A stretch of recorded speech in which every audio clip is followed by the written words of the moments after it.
Chers Coulès, chers passionnés du Barça, bonsoir. Ravi de vous avoir parmi nous ce soir pour ce spécial débriefing à l'issue du match de ce week-end, Barcelone-Sociedad. Et je suis très content d'avoir à mes côtés mon ami Aldia, qui n'est plus à présenter, notre star du moment. C'est un grand plaisir de t'avoir à mes côtés. Et un revenant, Jadé Kradali, je pense deuxième apparition, Jadé. Deuxième apparition, très content d'être parmi vous. Tout plaisir pour nous. Vraiment. Comment se portent les lions de la classe? Ah, c'est bien, gentiment, ils se reposent en ce moment, ils hibernent. Ils hibernent. C'est toi qui hiberne, Morgane, c'est pas lui. Il fait un peu froid. Donc j'ai dit l'éditeur du site Lions de la classe que je vous invite, les coordonnées. Exactement, Lions de la classe, ouais, Facebook, on a à peu près 12 000 membres quand même qui commencent à suivre le groupe Facebook, le site lionsdelaclasse.ma. Et j'en profite pour passer une petite annonce, ceux qui veulent participer, écrire des articles un peu marrants sur le foot. Voilà, c'est le foot version satirique, ouais, c'est le cadavre enchaîné du foot. Exactement. Eh ben écoute, je suis ravi de t'avoir à mes côtés. Alors on intervient 5 jours après l'émission de nos amis Fadel, Badr et Oussama autour du Classico. Et je vais quand même commencer par là, juste pour avoir ton sentiment général, parce que tu voulais en parler, on a passé 5 minutes en off. Ouais, écoute, le Classico, en fait, moi je crois que, sur l'ensemble du match, la première mi-temps, on a vu un très beau visage du Barça. Je crois que sur le contenu, on a plus ou moins maîtrisé le match. On a eu des occasions pour marquer les buts. Voilà, on a eu 4 ou 5 occasions franches. Notamment celle de Griezmann, je crois, une de Messi, une de Arthur de mémoire, et des occasions très franches. 2 de Messi, en fait, une sur sa droite, une c'est une volée avec une passe en profondeur de Busquets. Mais sur le contenu, on a eu cette possession de balle, on a fait du mal au Real. C'était un très bon match, une très bonne première mi-temps. La première mi-temps. Alors, la deuxième mi-temps, il y a certes eu un changement tactique de la part du Real, c'est-à-dire qu'ils ont choisi de venir nous presser plus haut et de faire un pressing avec haute intensité à partir, je crois, de la 55e, 60e minute. Et c'est là où le Barça n'a pas su répondre à cette intensité et on a vu que malheureusement il y a des joueurs qui n'étaient pas en forme, voilà, à l'image de Alba qui revenait de blessure, physiquement n'était pas apte pour jouer ce match. Bon, ça reste un meilleur choix que d'aligner Firpo, on est tous d'accord je crois. Et Vidal il manque de fraîcheur physique pour Vidal, on sait tous les problèmes physiques à certains Arthur qui... Alba aussi, hein, il en a des problèmes physiques, il n'est pas frais quoi. Oui, j'ai parlé d'Alba, mais Arthur c'est au bout de la 65e, 70e minute, il commence à chuter physiquement, et ça c'est un problème. Donc, globalement c'est l'équipe qui n'a pas su répondre à cette intensité, et on a perdu beaucoup de ballons, et le Real, sur 2 occasions, ils ont marqué 2 buts, ils pouvaient en marquer plus, mais nous, même en étant moyen, voire faible ou médiocre en deuxième mi-temps, on a eu 2 ou 3 occasions, notamment celle de Braithwaite, qui à mon avis, qui a fait une bonne entrée. C'est une agréable surprise parce que je ne m'attendais pas à ce niveau. Je dis pas que c'est le prochain génie du foot, mais on nous a dépeint le tableau du bleu de service. C'est un joueur qui, mine de rien, qui ose, qui est audacieux, qui est rapide et qui les face à face, au moins il tente. Et c'est ce qui nous manque actuellement. Parce que, des joueurs qui vont vers l'avant. Ansu Fati, il a disparu parce qu'il n'anime plus, parce que je crois qu'il avait fait une mauvaise prestation il y a 3-4 matchs et depuis il n'est plus dans l'équipe titulaire. Griezmann, c'est pas un dribbleur, je parle surtout de l'aspect de percussion. Tu as seulement Messi, et quand Messi est marqué par 2-3 joueurs, ça se complique. C'est un problème. Ouais. Alors, juste un mot par rapport au Classico, mais très rapide. En fait, moi c'est vraiment un coup de gueule parce que j'en ai marre un petit peu de ce jeu sclérosé où à chaque fois où on est en difficulté, que ce soit contre la Roma, que ce soit contre Liverpool, que ce soit contre le Real, moi au bout de la 65e minute, quand je voyais le Real prendre l'ascendant, j'étais sûr qu'on allait perdre. Pourquoi ? Parce qu'on est toujours dans cette espèce de jeu sclérosé où on en a parlé tout à l'heure avec Busquets, la passe de Ter Stegen pour Busquets en plein axe. Il perd la balle, action très dangereuse, ça a failli faire but. Carvajal, il avait vu venir à 10 000 à l'heure. Il avait vu venir. Ce jeu sclérosé, au bout d'un moment, il y en a marre. Il faut vraiment essayer d'innover, il faut essayer de trouver des alternatives et pas toujours le même type de jeu, surtout quand on est en difficulté. Quand on est en difficulté, t'as l'impression que tous les joueurs ils paniquent, ils ont plus leurs moyens, ils perdent complètement leurs moyens. Et voilà, et on a peur, et on se prend 2 buts, 3 buts, on peut s'en prendre 4, on peut s'en prendre 6. Tellement ça fait peur. Est-ce qu'il y a un parallèle à faire déjà entre ce Classico et disons Sociedad, où moi j'ai déjà un petit parallèle qui me saute comme ça aux yeux pour attaquer la partie de Sociedad, c'est ce pressing haut que les équipes commencent à jouer. J'ai l'impression que n'importe quelle équipe qui a un très bon niveau physique, un très bon bagage physique et qui va tenter le pressing haut avec le Barça, elle va réussir à limiter le risque. C'est ça. Après, on n'est pas à l'abri d'une action de génie, mais on dépend beaucoup de cela en ce moment. C'est ça. Écoute, en fait, il y a les équipes adverses, ils ont deux façons d'attaquer le Barça. Soit on ne bloque pas, ils attendent l'équipe, ils attendent le Barça d'avoir cette possession stérile et de essayer de leur faire du mal en contre. On a l'image de l'équipe de Naples. Oui. Ils ont choisi de laisser le ballon au Barça et surtout en première mi-temps. Avec deux lignes très scolaires, avec une ligne de 5, une ligne de 4 et un joueur qui flotte. Et on va tourner autour du pot, on va revenir au même problème à mon avis. C'est que le jeu du Barça manque de vitesse et manque de joueurs qui percutent. C'est très très important pour le football. Dans l'intérêt d'avoir regardé Carlos Pérez par exemple, c'est pas oui, ça, on en a plein. De l'enfant, Carlos Pérez. On est d'accord, c'est-à-dire que sur l'effectif actuellement, on ne parle pas des blessés, les joueurs disponibles, citez-moi un deuxième joueur qui arrive à percuter à part Messi. À dribbler Ansu Fati, mais il y a trop de pression sur ce jeune, on ne va pas lui donner ce rôle-là à cet âge-là. On ne va pas lui faire porter la responsabilité de la percussion. Et ça s'est vu sur quelques matchs, ce qui est normal. Je blâme pas moi Ansu Fati, mais c'est un problème. Non seulement ça, tu as même les latéraux qui n'arrivent pas à le faire régulièrement, et même, par exemple, moi j'ai un coup de gueule par rapport à Semedo. Oui.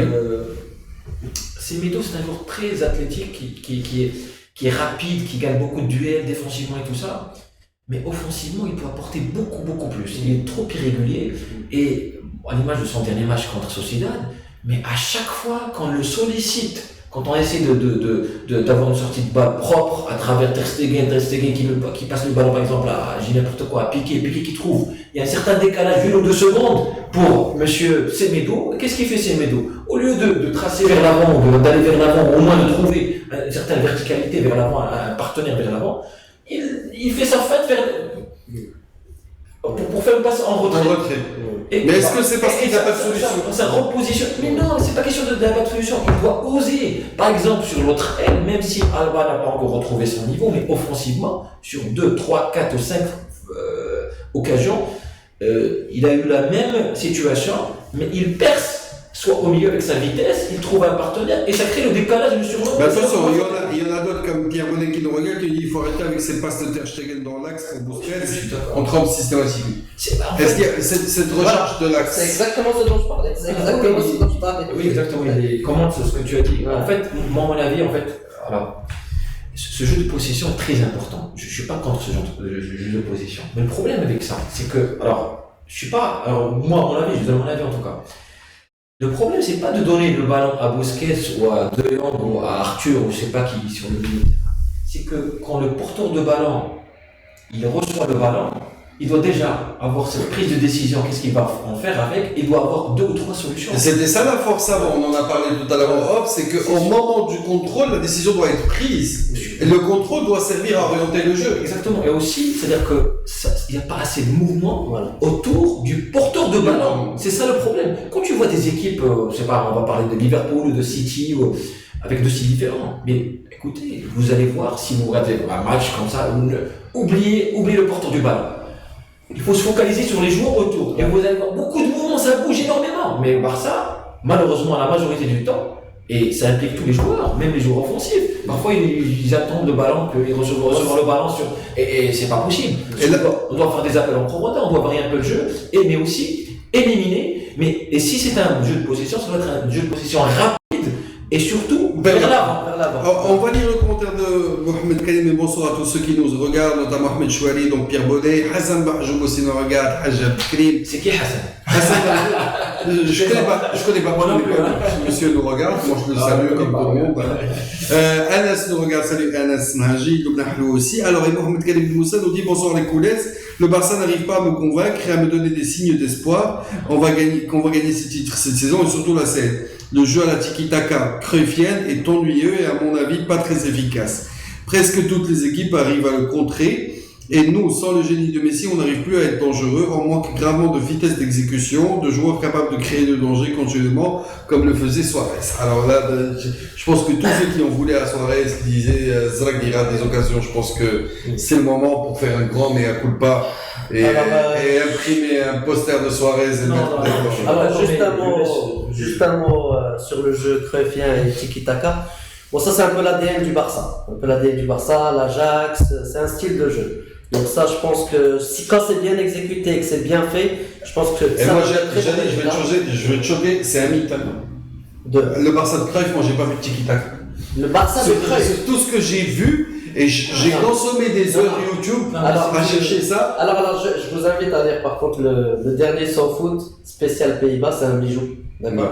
Il parle de comment Cruyff s'est inspiré de la philosophie de Mitchell, parce que c'est Mitchell, Venus Mitchell qui est à la source du football total. Et il explique comment il s'est imprégné cette philosophie. Cette philosophie, elle existe à l'Ajax, elle existe au Barça. Quand c'est bien fait, on a vu l'Ajax en Champions League l'année dernière, pour moi c'était exécuté à merveille. Quand c'est bien fait, c'est génial.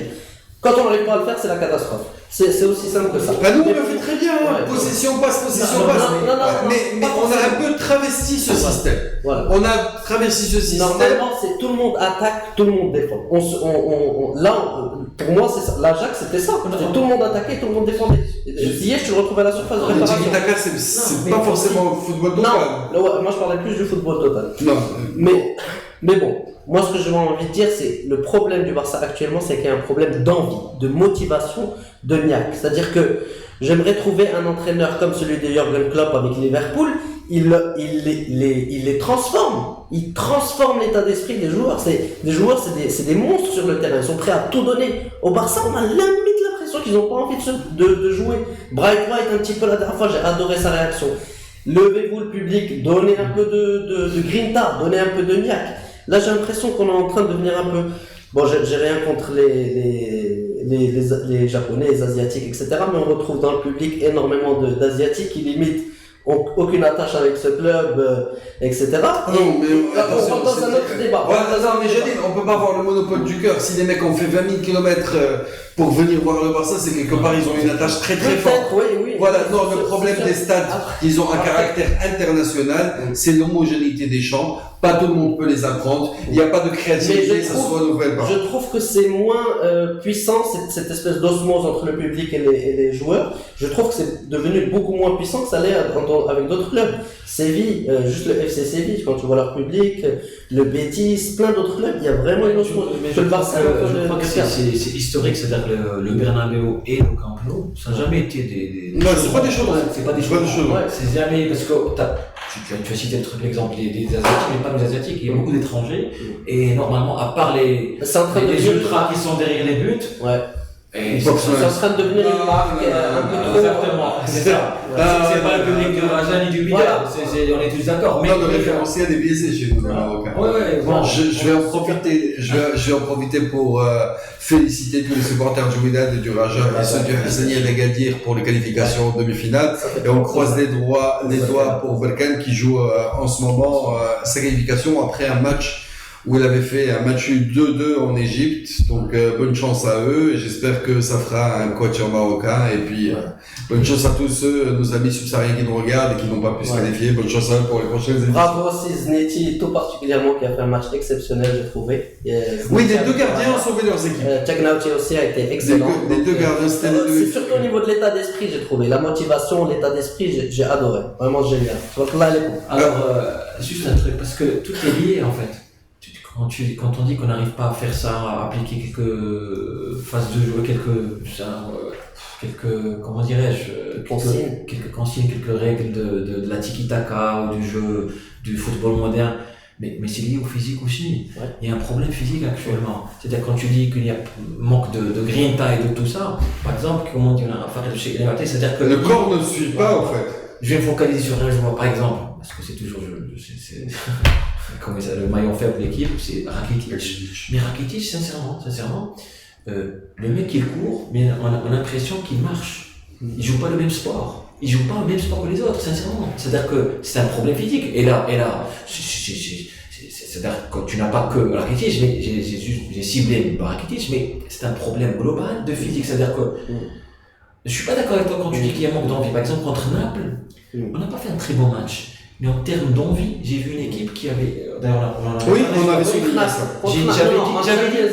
J'avais dit que j'avais rien à reprocher à. Là, on est clairement face à une équipe qui choisit ses matchs. Peut-être, mais non seulement ça, par exemple, contre le Real en deuxième mi-temps, c'est pas question d'envie, je crois qu'ils voulaient gagner le match, mais je crois qu'ils étaient. Non, ils étaient dépassés. Ils étaient on a tous dit, à la fin de la mi-temps, on s'est dit, c'est impossible, le Real ne pourra pas continuer comme ça pendant 90 minutes. Et ce qui s'est passé, c'est que le Real a augmenté son rythme en deuxième mi-temps. Parce qu'en fait, ils ont choisi, parce qu'en fait, il y a un truc, il faut, c'est pas si bon, c'est surtout les supporters du Real qui vont faire attention à ce détail, c'est que Zidane, il fait des pressings, c'est-à-dire, comment dirais-je, c'est-à-dire qu'il choisit 15 minutes de pressing haut à haute intensité et bloc haut, après il repose l'équipe quelques 15 minutes, après, il n'enchaîne pas une trentaine.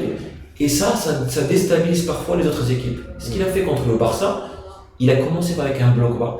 C'est vrai, remarquez. Et on parle toujours pas de Sociedad, mais on va y arriver. On va y arriver. Bon, on va clore le sujet par rapport au Real. Mais en deuxième mi-temps, c'était un choix. Ils avaient beaucoup plus de fraîcheur physique. Clairement, ils nous ont bouffé physiquement. Mais par contre, s'ils avaient encaissé un but, on n'aurait pas crié au génie de Zidane parce qu'on a eu des occasions pour les marquer. En fait, on commence à avoir un bloc vieillissant. Et il faut qu'on se le dise, notre bloc est vieillissant. On commence à commencer les matchs avec 5 joueurs quand même plus de 30 ans. Mais tu sais, bizarrement, par exemple, moi j'ai rien à repiquer, il était impressionnant alors qu'il a la trente. Tu as dit, c'est un des quatre. Busquets, excusez-moi, c'est pas le premier que je vais critiquer au milieu de terrain parce qu'il y a des matchs récemment, je parle récemment. Il faut revoir les matchs. Ici, avec la mais là, c'est physique, c'est la répétition d'efforts de manière successive. Par contre, il y a des joueurs qui ne sont pas au top physiquement. Bon, Alba, il revient de blessure. Tu as Rakitic, clairement, ça fait 1 an et demi qu'il n'est pas au top. Vidal, il te donne 30 minutes, pas plus, par match. Arthur, 60 minutes, tu ne peux pas compter sur plus de 60 minutes. Et lui, il n'y arrive pas. Lui, par contre, ça devient inquiétant parce que c'est un joueur qui ne progresse pas. C'est un joueur qui, depuis sa venue, moi je suis incapable de définir en quoi son jeu s'est amélioré. On l'a ramené pas très vieux, on l'a ramené même à 23 ans. Non, il parle de Arthur Melo. Arthur Melo est un joueur qui ne progresse pas, ni physiquement, ni sur le plan de la discipline tactique, ni sur le plan de l'apport offensif. C'est quelqu'un qui descend très bas. J'ai envie de dire, il a régressé. Peut-être par rapport à la saison dernière. Oui. Son arrivée, il était beaucoup plus en début de. Il avait confiance. Il avait confiance. À un moment de sa confiance. Il avait envie aussi de montrer certaines choses. Aujourd'hui, c'est quelqu'un qui descend très bas. Et je suis sûr qu'on lui demande pas de descendre aussi bas pour porter un ballon sur 5 mètres pour ensuite donner une passe latérale. Je me demande ce qu'on fait. En fait, aujourd'hui, même par rapport à ce match de Sociedad, est-ce que la problématique n'est pas une problématique de doublon? Est-ce que Busquets et De Jong peuvent faire ensemble un bon match? Si, ils peuvent. Je vais te dire pourquoi. Parce que De Jong, il y avait une sortie médiatique récente de De Jong. On lui a dit, est-ce que vous jouez au même poste qu'à l'Ajax ou qu'en équipe nationale de Hollande, Pays-Bas? Le problème, et on a déjà parlé de ça, je crois, la dernière émission, c'est que le Barça joue avec une seule sentinelle. Et 2 devant, c'est-à-dire un triangle comme ça, mais à l'Ajax, il jouait avec un triangle inversé. Il avait un autre avec lui, il avait Sean, ou parfois c'est surtout Sean, lui et Sean qui en fait qui permutait parce que quand quelqu'un c'est une sorte de joueur qui est box to box, il peut faire le box to box, il prend le ballon de la défense. Et une chose qu'on a oublié de citer aussi, que De Jong a fait ses meilleures saisons, vous allez être surpris, en tant qu'arrière central, défenseur central. Ah ouais, d'accord. Il était défenseur central à la base. C'est-à-dire qu'il y a cette capacité technique. Bon, non, je crois avant, RN20, je ne sais pas où il a joué, je ne suis pas sûr, mais. C'est pas pour lui d'Ajax? Non, il n'est pas d'Ajax. Mais même à l'Ajax, il a dépanné à ce poste-là, et c'est là où il a évolué vers l'avant. Mais parce que pour répondre à la question, ils sont compatibles. C'est juste que le système du Barça, on joue avec un triangle mais inversé. C'est-à-dire qu'on ne joue pas que 2 sentinelles. Et le meilleur des exemples, on a déjà parlé de ça à l'époque, le match contre l'Inter, la deuxième mi-temps, il a fait un changement tactique, Valverde pour une fois, à l'époque, c'est qu'il avait changé, il avait sorti il a fait sortir, comment il s'appelle, Busquets à l'époque, sur ce match-là. Ouais. Mais c'est pas c'est pas le joueur, le problème du joueur, c'est le problème de tactique, d'animation. Il a fait rentrer Vidal, qui est devenu le premier harceleur du numéro 6 adverse de l'Inter de Milan. Mais il a joué avec 2 sentinelles, en l'occurrence De Jong et Arthur, et ça fonctionnait à merveille. Donc ça peut être De Jong et Arthur, ça peut être De Jong et Busquets, avec un joueur devant. Oui, bah, je comprends. Donc, déjà. Mais ils sont compatibles, à mon avis, ils sont largement compatibles. Là, ce que j'en retiens avant de revenir à Jalil, c'est qu'en fait, on est quelque part face à une certaine stérilité, mais on ne se donne pas les moyens pour la régler. Mais maintenant, je vais revenir au point que tu avais soulevé, celui de l'envie, pour dire, est-ce que finalement, ces joueurs, on n'a pas des joueurs qui se planquent et qui ont tellement la hantise de faire la mauvaise passe qu'ils choisissent la solution de facilité. Je suis complètement d'accord. Aujourd'hui, moi, je pense que, en fait, dans le système du Barça, c'est-à-dire qu'on a des consignes qui sont très, très, très strictes. J'ai l'impression qu'en fait, c'est comme dans une entreprise où tu dois minimiser les risques. C'est-à-dire quand tu joues, tu lances un projet, tu dois minimiser les risques au maximum. Et en fait, c'est pas le sentiment qu'on pourrait avoir, par exemple, avec un Ter Stegen qui fait des relances bizarres. Oui, mais c'est envie maladif de sortir le ballon. C'est trop tard parce que Ter Stegen, il s'entraîne énormément au pied et limite, on lui demande de s'entraîner énormément au pied pour donner la passe exactement au bon endroit. C'est un super joueur ballon-pied, mais ça limite pas le risque. Donc le fait de à chaque fois vouloir jouer sans jamais prendre de risque, au bout d'un moment, parfois on a un jeu qui est un peu sclérosé, un peu stéréotypé, un peu trop carré. Et c'est pas ça le foot. Le foot, il faut qu'il y ait un peu de magie, il faut qu'il y ait un peu de diversité, il faut qu'il y ait un peu de. Et ces 2 facteurs, c'est lié à ce qu'on a dit à la cité auparavant, c'est que pour avoir cette prise de risque, il faut avoir des joueurs qui percutent, qui dribblent, et une vitesse d'exécution. Voilà. Là, en fait, on fait tourner le ballon jusqu'à arriver dans la surface. Il faut vraiment que Messi soit en face du gardien, on lui donne la balle et il marque. Jordi Alba passe en retrait, but de Messi. Limite, c'est devenu. Il faut qu'on marque comme ça. Mais même il faut absolument qu'on marque comme ça. Il y a d'autres façons de jouer. On n'est pas obligé de toujours rester sur ce schéma. Là où je suis j'aimerais nuancer, chercher le dribble. En fait, ce qui faisait la force du Barça, c'était pas forcément la capacité à éliminer. Ça, il y avait un qui fait encore et qui peut le faire si jamais demain c'est au bon moment, mais c'est ce jeu en mouvement. C'est des triangles qui bougent de manière à toujours offrir une solution au porteur du ballon. Aujourd'hui, j'ai le sentiment que ces solutions, elles sont portées vers l'arrière et les triangles sont trop espacés. On est d'accord, mais alors, pour revenir à l'exemple parfait de l'époque de Guardiola en tant qu'entraîneur, certes, il y avait des options pour le porteur du ballon, le jeu en triangle et tout ça, mouvement c'est-à-dire des solutions pour le porteur du ballon, c'est-à-dire les Xavi, Iniesta, les Busquets, ça bougeait énormément, je parle du cœur du jeu.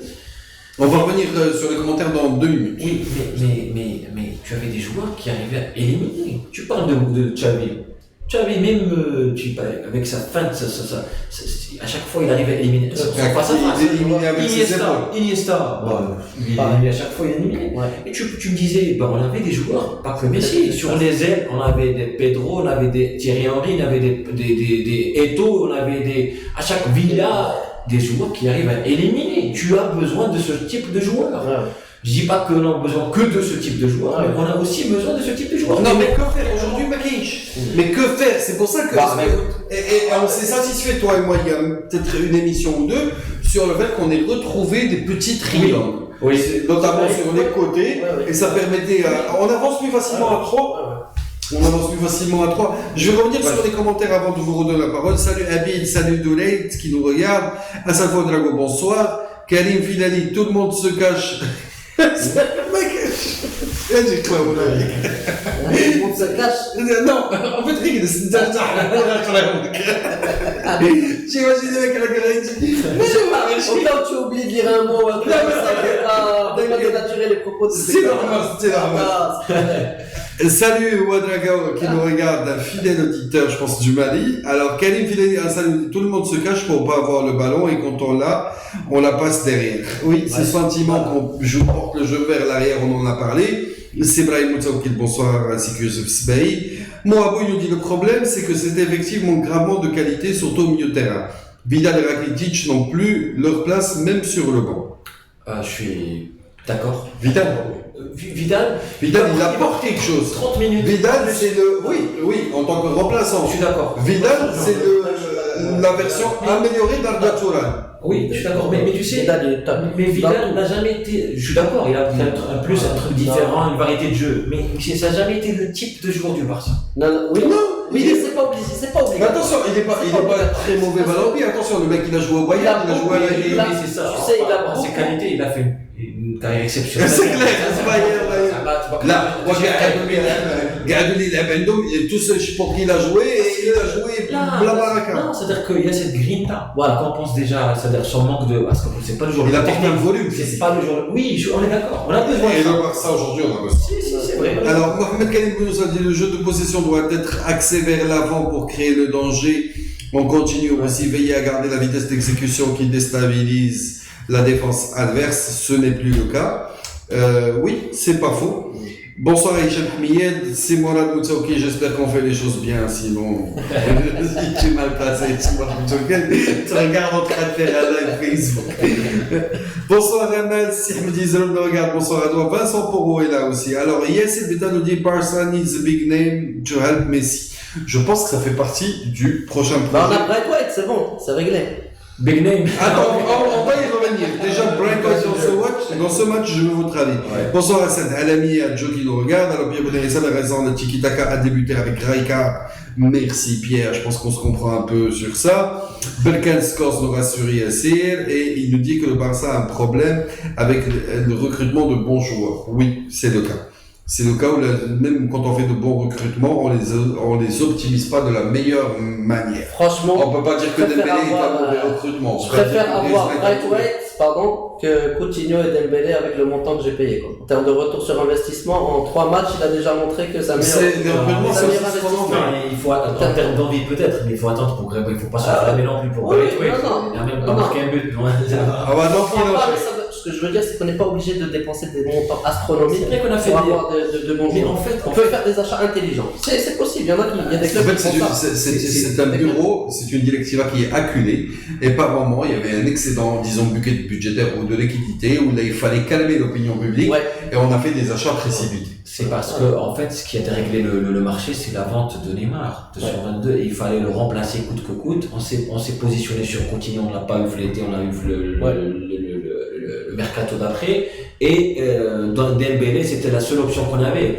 Maintenant, il vaut pas les 120 millions qu'on a payés, mais il avait un grand potentiel. On peut pas dire non plus qu'avant de l'acheter, que tout le monde était contre son arrivée. Maintenant, il déçoit parce que la plupart du temps, Il se blesse. Il se blesse, c'est ça le problème. Alors, je vais répondre, moi, par contre, à Hamed Ama qui nous dit la Masia, c'est quoi son rôle actuellement? C'est là où se pose la question. Plus de 500 millions d'euros d'achat et toujours pas de satisfaction. Ce qui va tout changer, c'est le départ de la direction actuelle. Alors, on va répondre à la première partie. Je suis pas sûr que le départ de la direction actuelle va changer quelque chose. Oui, il va changer des noms, mais rien ne me garantit, moi, en tant que supporter ou en tant que socio, que ceux qui vont venir vont faire mieux.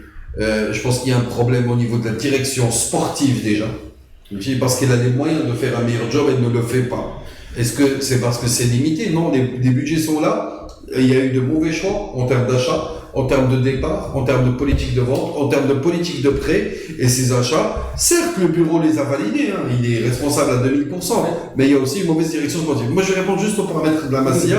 La Masia, il y a 5 ans, on nous avait dit que la prochaine génération valable serait celle de 2020. Donc, je pense aujourd'hui, on a fait le point tout à l'heure sur le résultat du Barça B. Ils sont deuxièmes. Ouais. Et en même temps, j'espère qu'ils vont faire la montée, mais ils sont deuxième ex aequo avec deux autres équipes. Ça fait 3 équipes classées deuxième. Et la problématique qui s'est posée, c'est que quand le Barça B est descendu en 3e division, eh ben, tu te retrouves dans un championnat de moindre qualité, avec un moindre d'intensité, qui ne permet pas toujours d'évoluer de la manière avec laquelle tu le voulais. Je pense qu'aujourd'hui, la montée du Barça B à la Segunda va beaucoup l'aider justement à augmenter son rythme, à améliorer le rendement de ces jeunes joueurs et les préparer encore plus vite à arriver à l'effectif de l'équipe première. Mais jusque-là, moi je vais pas harceler en vouloir à des joueurs qui sont pas encore là pour leur dire pourquoi vous êtes pas là, mais je vais plutôt mettre le doigt et pointer la responsabilité de la mauvaise gestion de l'équipe première.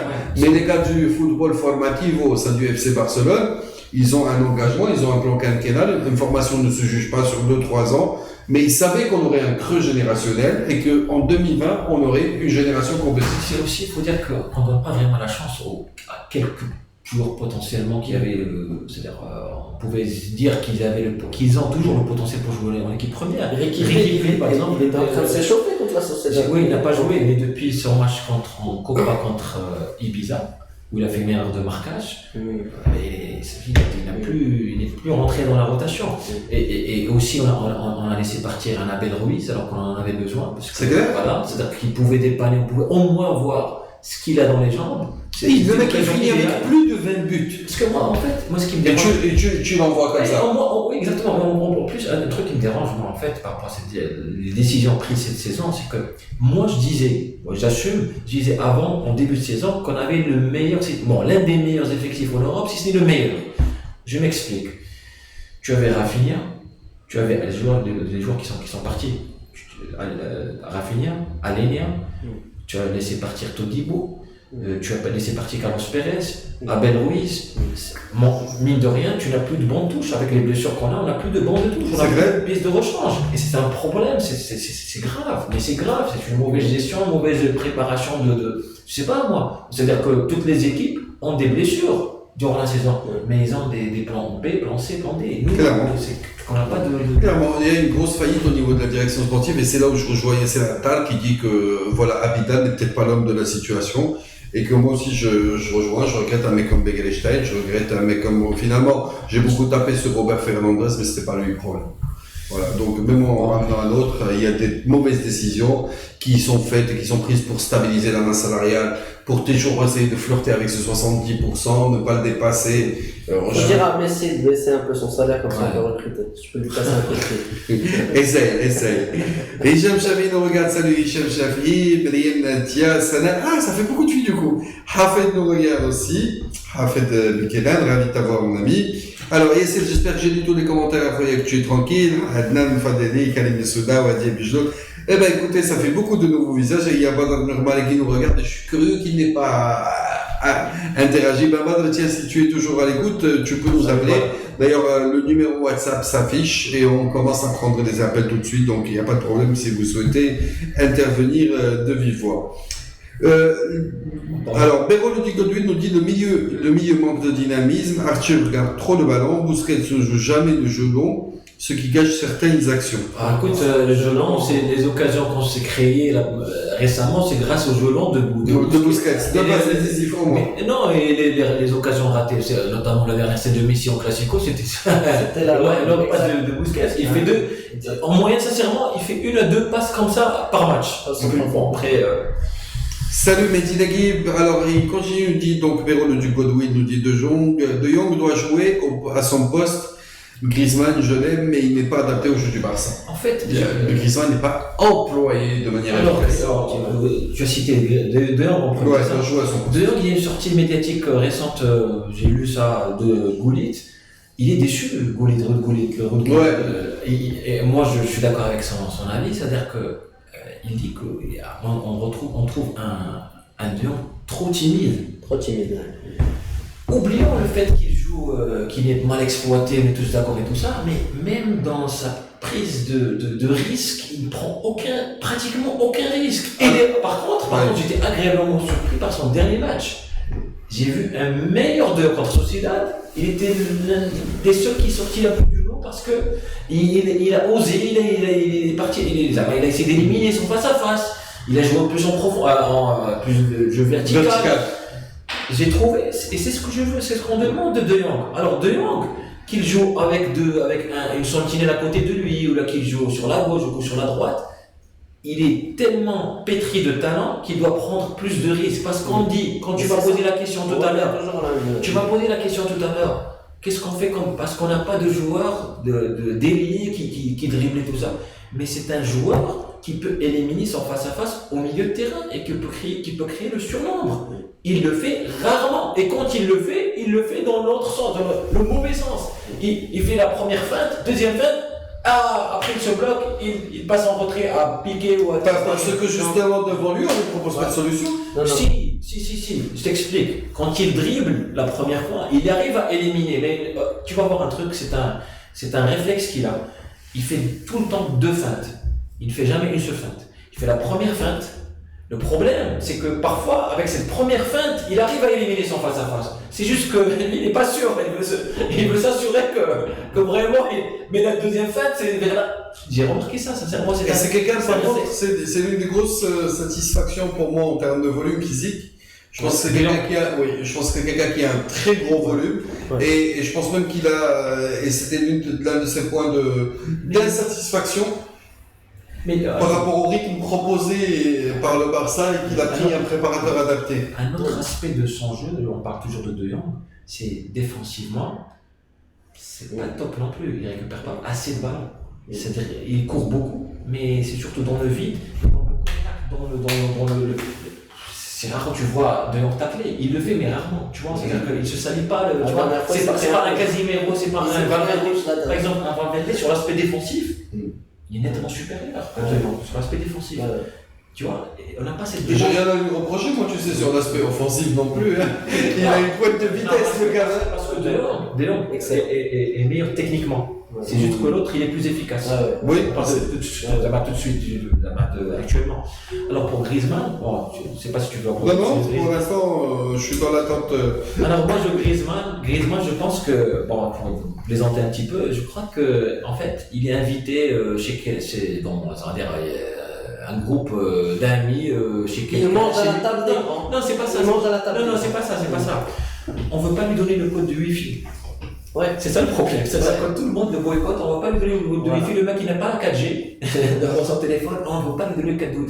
Écoute, je dis pas que, en fait, ce qui lui arrive maintenant, c'est en grande partie, bon, il est responsable parce que ça se voit qu'il est au manque de confiance actuellement. Mais moi, à la base, je crois que ses coéquipiers ne lui font pas confiance, n'ont pas confiance en ses capacités en tant que joueur, en tant que crack, on va dire entre guillemets. Mais tu sais, excuse-moi, je vais te couper, c'est comme quand tu as une nouvelle personne qui intègre une entreprise. Ouais. Cette personne intègre l'entreprise, elle n'a pas beaucoup d'informations. Elle se dit, de toute façon, si je suis pas performant, c'est parce que les autres ne me donnent pas les informations. Ouais. Mais peut-être qu'au bout d'un moment, son analyse est très corpo.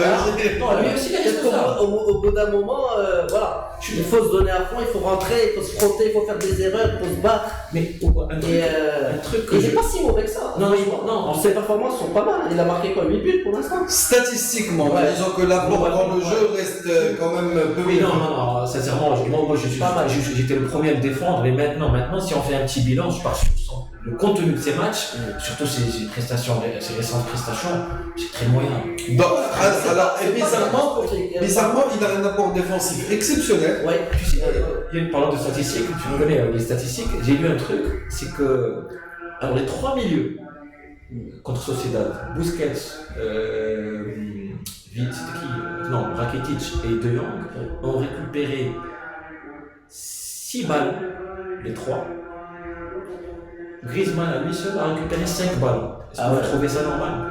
C'est totalement. C'est normal, il est à l'Atlético Madrid. C'est normal, il joue à l'Atlético Madrid. C'est un attaquant en élite. C'est l'Atlético, ils sont tous défenseurs. Et c'est là où il manque à son poste en fait. Tu as donné l'exemple d'entreprise. Moi, je vais citer un exemple similaire un petit peu. En fait, c'est comme s'il était chef d'entreprise, directeur dans sa boîte, sa propre boîte. Si je mets des exemples corporels, entre le mec qui arrive en cravate et le mec qui dit par quel exemple. Il m'inspire. Non, mais ça, c'est comme s'il était un patron chez lui, c'est-à-dire un directeur, il respectait le grand patron, et il passe à une autre boîte où il reçoit des ordres, il n'est plus le patron, tout ça. Mais tu sais quoi? Il le fait avec humilité. Ça, par contre, bravo. Il fait pas la vedette parce que avec son statut à lui, champion du monde et tout ce qu'il a fait pendant sa carrière, et d'accepter ce rôle-là, de se dépenser dépenser de l'énergie pour l'équipe et tout ça, c'est incroyable. Maintenant, c'est pas suffisant parce qu'on l'a pas ramené pour l'apport défensif, on l'a ramené pour qu'il apporte un plus offensivement. Mais sincèrement, si on lui donne pas assez de... Bon, lui aussi, parce qu'il n'ose pas, par exemple, on a été satisfait du rendement de Braithwaite sur 2-3 matchs. parce qu'il ose, Il va vers l'avant. il va vers l'avant, il tente, prend des il risques. dribble, Voilà. et même s'il n'est pas le meilleur des dribbles, il remonte, et il tire. Voilà. Et par contre, Griezmann, il cherche l'action parfaite, les 1-2, mais il n'ose pas. Moi, Il y a quand même des erreurs en termes de prise de décision et il s'est un peu trop mis au service de Messi directement. Il s'est trop mis au service. question. J'ai remarqué ça. Est-ce qu'il y a personne dans cette équipe qui est capable de tirer? Ah, ça fait 6-7 ans que ça dure. C'est incroyable. Il y a Rakitic, les derniers matchs que j'ai vu, je crois que Rakitic a fait un tir de Et encore, alors des tirs de Rakitic, c'est quelqu'un qui était très bon à ce jeu-là à Valence.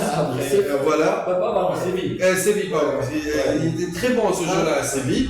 Et là, tu sais, c'est aussi pour moi un signe de révolution. Moi, je suis sûr qu'on ne l'a pas autorisé à le faire et qu'on ne lui a pas demandé de le faire. Voilà, et c'est sa forme de rébellion parce que pour moi, c'est Rakitic en ce moment, c'est quelqu'un qui est. Je peux terminer ma phrase parce que sinon, on va faire Moi, je pense que Rakitic est passé au mode je m'en vais. Il a déclenché le mode Adamchit. Oui, il a déjà planté un but comme ça contre le Real, je crois que c'était la saison dernière. Mais il n'en a pas planté des mains. Deux tirs. Non, le tir, c'était. Tu parles du 3-2, du fin 3-2. Non, c'était en 2016. L'année dernière, il a marqué un but classico, mais c'était une petite pichenette sur Courtois 1-0 en classico. Mais en tir, il a des capacités. Mais aujourd'hui, j'ai vraiment l'impression que ce gars-là est parti. Le Barça ne tirera pas. Mais ça fait 7 ans que ça dure. Il y a deux trucs qu'on ne fait pas. On ne fait plus ou on fait rarement, c'est qu'on ne centre pas. Parce qu'on n'a plus. Déjà, même avec Suarez, on le faisait rarement. C'est-à-dire, on n'a pas un centre pur et là pour le centrer. Alors qu'on le faisait avec Dani Alves 32 fois par match. Exactement. Et ça veut pas dire qu'on mettait beaucoup de buts de la tête. Je sais. Très peu. Et les tirs aussi, comme tu venais de citer, on tire rarement. Et ça fait partie du fait qu'on est prévisible. On joue la même. En fait, c'est tellement prévisible qu'il y a une seule manière de contrer le Barça, c'est-à-dire de se focaliser sur Messi et de faire un pressing haut la plupart du temps, ou sinon faire un bloc bas et de serrer les lignes et d'attendre les opportunités pour contrer le Barça. Et là, j'ai une remarque très pertinente qui m'intéresse. Et avant, je vais dire bonjour à 6 NS qui nous regardent. Il y a 2 NS Moustraïbnou qui nous regardent, sont fait ravis de t'avoir, mon ami. Il y a beaucoup de Régalines qui nous regardent ce soir. Bonsoir les copains, j'espère que vous passez un bon moment avec nous. Au lieu de regarder votre match, vous êtes plantés avec nous. Merci. Votre confiance nous honore parce que je pense qu'il y a le match Real qui a déjà démarré. 0-0, Toujours 0-0 et on m'a informé que Berkane a marqué le premier. Oui, 1-0. Alors, Mohamed Ghali Warradi nous dit à noter qu'Abelguiz et Alejandro Marquez ont tous deux été des éléments très bons et essentiels durant la campagne de l'UEFA Youth League. Oui, effectivement. Et moi, Abelguiz, c'est quelque chose qui me reste encore au travers de la gorge et je leur en veux énormément parce qu'apparemment, il n'y a pas de possibilité de retour. Ah ouais, je pense, oui, sans rapport de retour.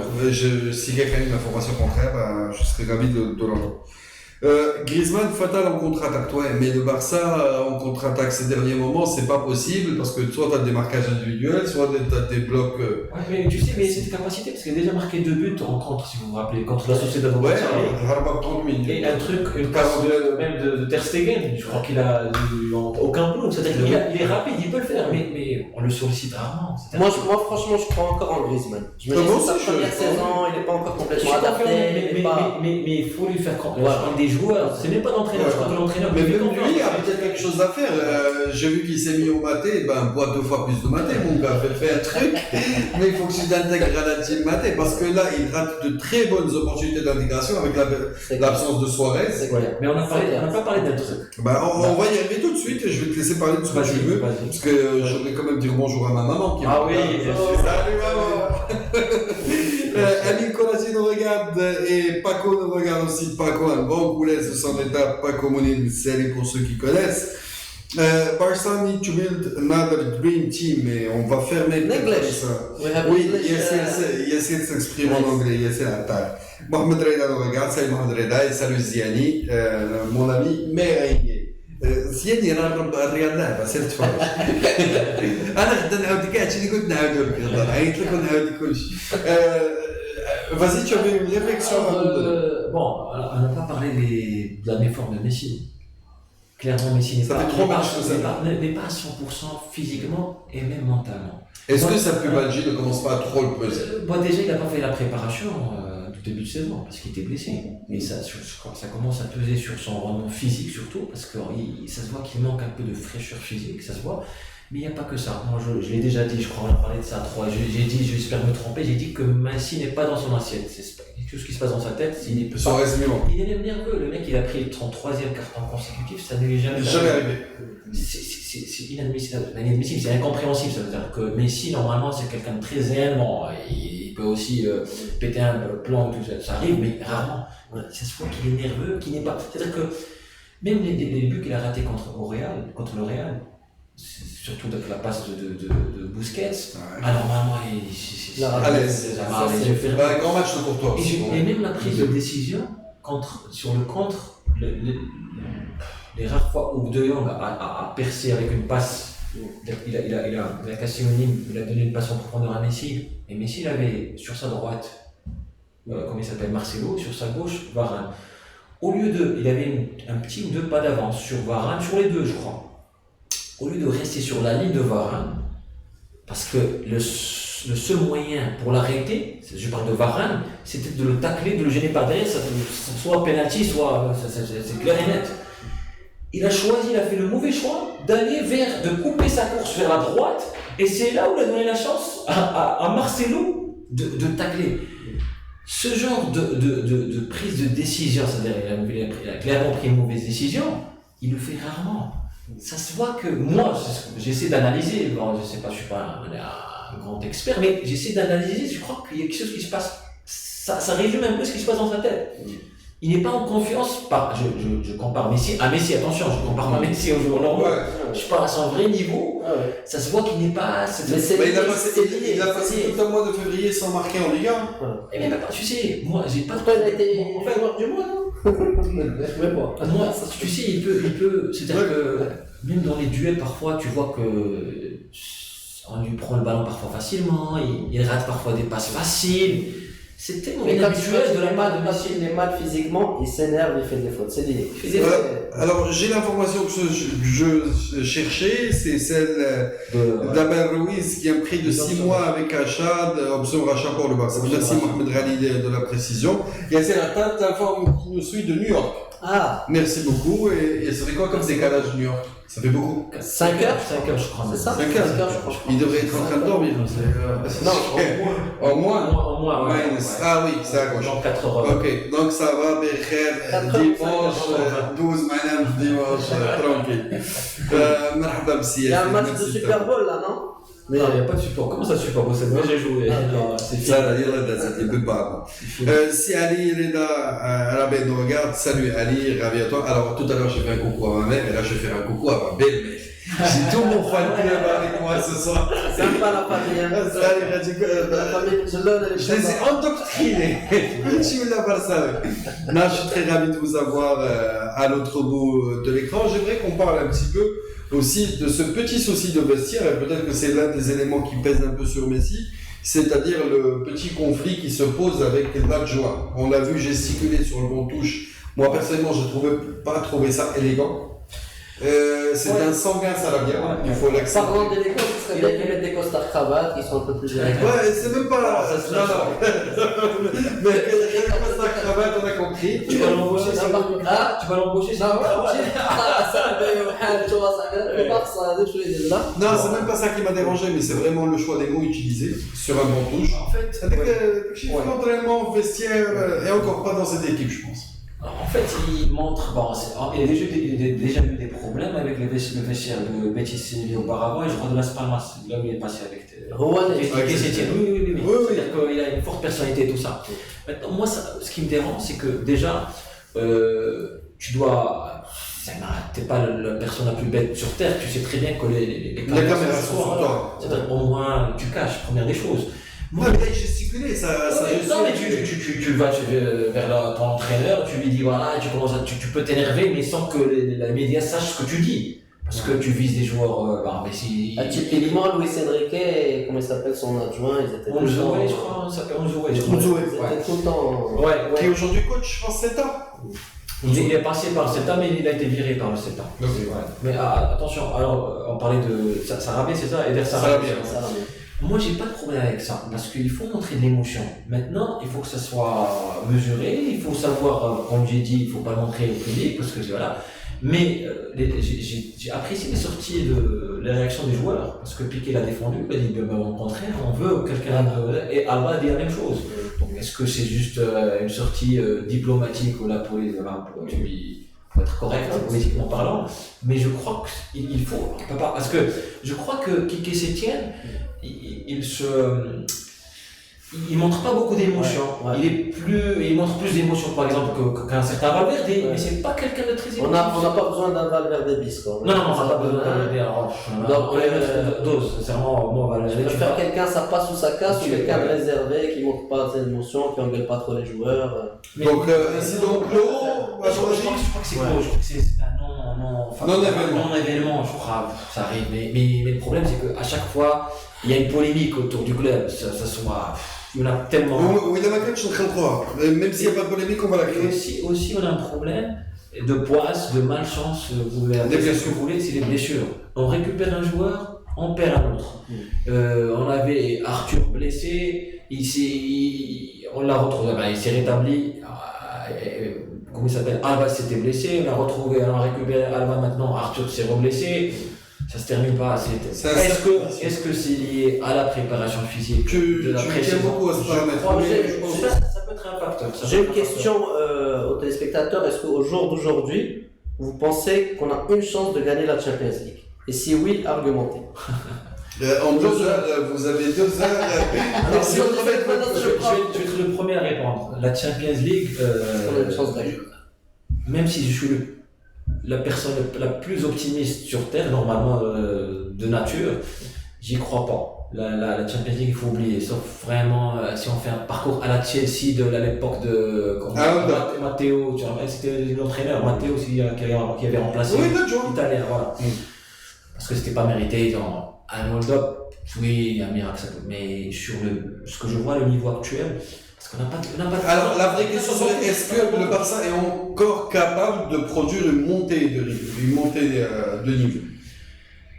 Moi, je sais pas ce qui se passe dans les coulisses, sur les entraînements et tout ça, mais moi, sur ce que je vois sur le terrain, il y a une baisse physique globale de l'équipe. C'est-à-dire que Est-ce que ça n'arrive pas souvent en deuxième partie de saison au Barça ces 4-5 dernières années?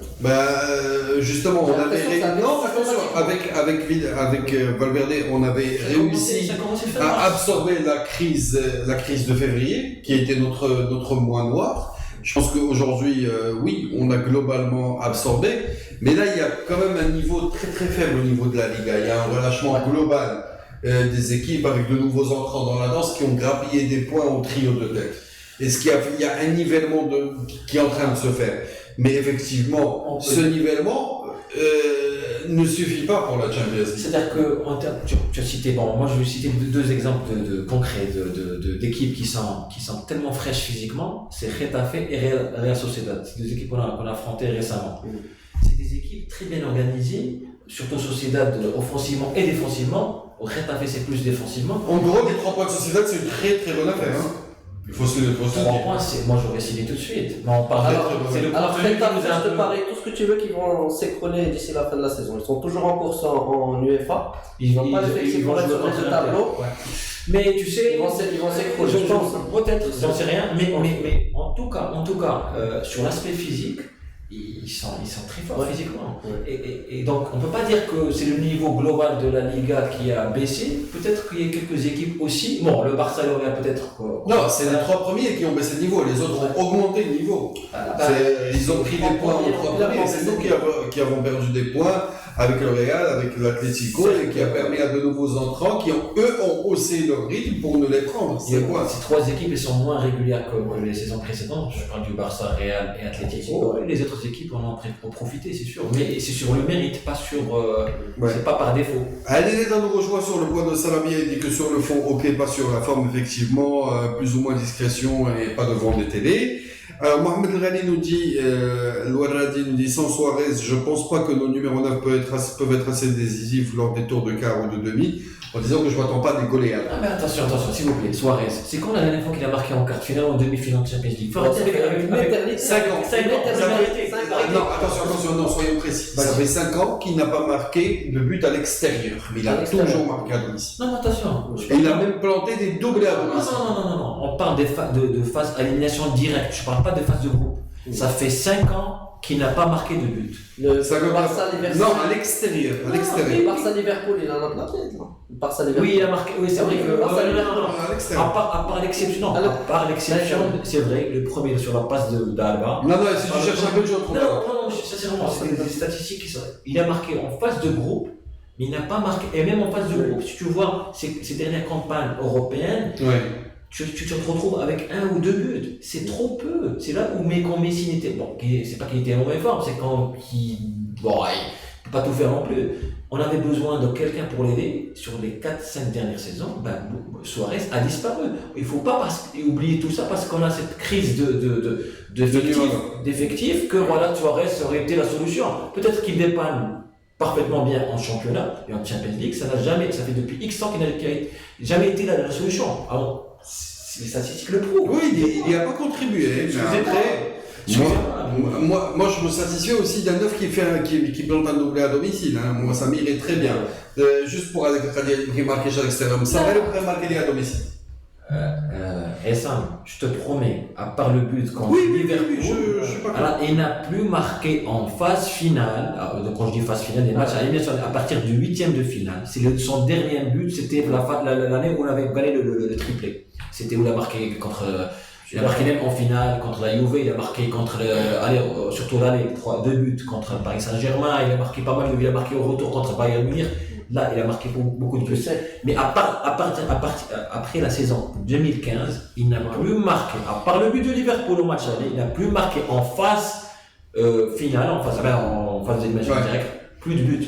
Prochainement, je veux te dire, pardon, juste par rapport à Suarez, même pour les autres joueurs, c'est rassurant d'avoir quelqu'un comme Suarez. Suarez, c'est un tueur, c'est un mec super agressif. Il met une grosse pression sur la défense. C'est clair. Il est orienté but. Donc même pour les autres joueurs, tu rentres avec un gars comme Suarez en attaque, tu te dis là, je suis bien, on a des chances de planter des buts. Alors quand tu rentres avec de buteurs, c'est compliqué. Mais c'est aussi un très grand harceleur en termes de défense. C'est sûr qu'il pèse sur les défenses, mais. Et sur la relance adverse. Il marque quand tu tiens moins. C'est vrai. Parce que c'est un essuie-glace le mec. Mais quand il le fait pas, ça se ressent parce que tu te retrouves avec deux joueurs qui font pas le pressing.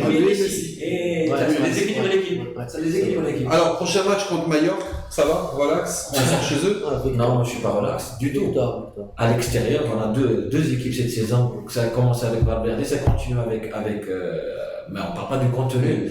Ça continue avec Quique Sétien. À l'extérieur, on a un visage totalement différent. Mallorca, mine de rien, ils ont gagné leur match aujourd'hui. Je crois qu'ils jouent le maintien, c'est sûr. Et donc ça va être un match très très difficile. N'oubliez pas qu'ils avaient battu le Real chez eux, 1-0. Ouais. Ça va pas être un match facile, loin d'être facile.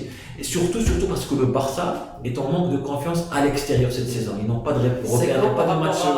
Naples, c'est quand par rapport à Naples? Juste avant Naples, c'est le mercredi prochain, pas ce mercredi-là, le mercredi prochain. En fait, globalement, on va avoir un calendrier relativement clément. On va avoir de là jusqu'à fin mars, on a encore 4 matchs. Et on aura, si on passe, donc 6 matchs à jouer en avril. Donc il n'y aura pas de gros rush vu justement que la Copa a changé de format et tout ça. Et c'est peut-être un atout pour les équipes de la Liga de se retrouver dans cette configuration-là. Pour moi, Mallorca c'est ok. Naples, j'ai un peu peur. Je pense qu'on va passer, mais ça va être dur. En fait, voilà, ce qu'il faut se dire, c'est qu'on va s'attendre à souffrir d'ici la fin de saison. Et que tant qu'il y a de la vie, et c'est là où je rejoins Yassir Attal qui nous dit donc il y a de l'espoir, c'est ça? Qu'il garde l'espoir. On est obligé parce qu'on est fan et on veut que notre équipe gagne. Peu importe, même si on n'est pas satisfait du contenu, de pas mal de choses. Par contre, un petit truc, Quique Sétien, c'est son premier match valverdesque. C'était contre Sociedad. Les autres matchs, il y avait du bon et du moins bon. Contre Sociedad, c'était trop compliqué. Pas très, mais trop compliqué. Et bien, sur ces sages paroles, on a réussi quand même à faire 1 heure sans placer Corona et sans placer virus. Donc magnifique, bravo les gars. C'est un grand progrès pour cette émission. Et merci à tous ceux qui nous ont regardés. Je sais que beaucoup ont un petit peu lâché pour revenir, pour aller sur le match. Donc, mais je suis sûr qu'ils auront la possibilité de le revoir par la suite. N'hésitez pas à partager en séance vidéo avec vos copains sur vos pages Facebook. Comme ça, on sera plus de fou la prochaine fois. Et puis, je vous dis bon dimanche et à la semaine prochaine. À très vite. Salut. Au revoir Salut les tout le amis. monde.